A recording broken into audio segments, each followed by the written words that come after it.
আসসালামু আলাইকুম। আজকে আমি শক্ত লেয়ার মুরগিটা রান্না করে দেখাবো। ভীষণ সহজভাবে দেখিয়েছি এবং যেভাবে রান্না করলে একটু বেশি স্বাদ হবে সেইভাবেই দেখিয়েছি। তো প্রথমে মুরগিটা রান্না করার জন্য আমি ভালো করে ধুয়ে পরিষ্কার করে নিয়েছি।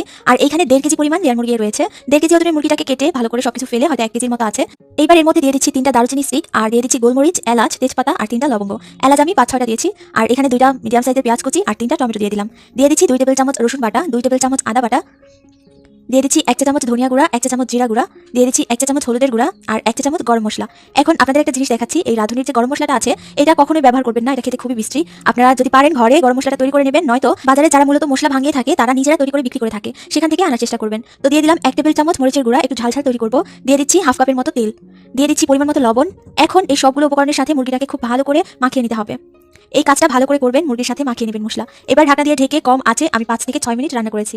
5-6 মিনিট পর এই যে হালকা একটু ঝোল উঠবে মুরগি থেকে, মানে মুরগিটা একটু পানি ছাড়বে। তো এখন একটু নেড়ে নিচ্ছি, পানিটা কিন্তু আরো ছাড়বে, তাই ঢাকা দিয়ে ঢেকে আবারও 6-7 মিনিট রান্না করব। এই পর্যায়ে চুলার আঁচটা কমিয়ে রান্না করতে হবে, নয়তো কিন্তু মুরগি থেকে পানিটা বের হবে না। তো প্রায় 6-7 মিনিট পর দেখুন কতটা পানি বের হয়েছে মুরগি থেকে, একদম মুরগিগুলো ডুবেই রয়েছে। আপনাদের চিকেন থেকে যদি পানিটা না বের হয় তাহলে এরকম অল্প একটু পানি দিয়ে নেবেন। এইবার এই যে ঝোলটা বের হয়েছে এই ঝোলের মধ্যেই আমি মুরগিটাকে সেদ্ধ করব। অনেকেই বলতে পারেন যে শক্ত মুরগি এই ঝোলে কিভাবে সেদ্ধ হবে। আসলে আপনি যদি চুলার আঁচটা একদম কমিয়ে রান্না করেন তাহলে মাংস সেদ্ধ হয়ে যাবে। আমি প্রায় 25 মিনিটের মতো মুরগিটাকে একদম অল্প আঁচে রান্না করে নিয়েছি। 25 মিনিট পরও দেখুন গায়ে গায়ে লেগে আছে ঝোল। ঠিক এই পর্যায়ে যখন দেখবেন চিকেনটা সেদ্ধ হয়ে গেছে তখন 4টা আস্ত রসুন দিয়ে দিচ্ছি। এটা অপশনাল, তবে রসুনগুলো ভাতের সাথে খেতে কিন্তু দারুণ লাগে, আপনি চাইলে দিয়ে নিতে পারেন। আর 25 মিনিট রান্না করার পর মুরগি অবশ্যই সেদ্ধ হয়ে গেছে, তারপরও চেক করে নেবেন।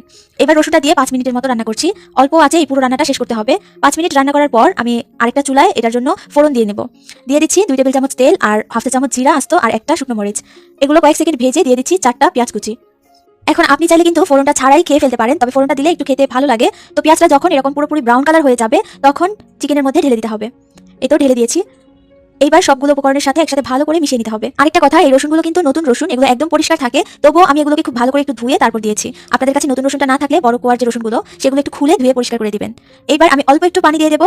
এই পানিটা দিবেন যতটুকু আপনারা এর কনসিস্টেন্সি রাখতে চাচ্ছেন ততটুকু বুঝে। তো আমি এরকম অল্প একটু দিয়েছি, দেওয়া হয়ে গেলে আবারও 4 থেকে 5 মিনিট অল্প আঁচে রান্না করব। এই মুরগিগুলো রান্না করতে একটু সময় বেশি লাগে, তাই আপনাদেরকে একটু ধৈর্য ধরে মুরগিটাকে রান্না করতেই হবে। এই যে দেখুন ঝোলটা একদম পারফেক্টলি হয়ে গেছে, আমি ঠিক এইরকম রেখেই এটাকে নামিয়ে নেব।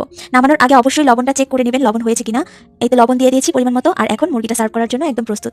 আজকের ভিডিও কেমন লেগেছে অবশ্যই জানাতে ভুলবেন না। ভিডিওগুলো ভালো লাগলে চ্যানেলটা সাবস্ক্রাইব করার অনুরোধ রইল। আল্লাহ হাফেজ।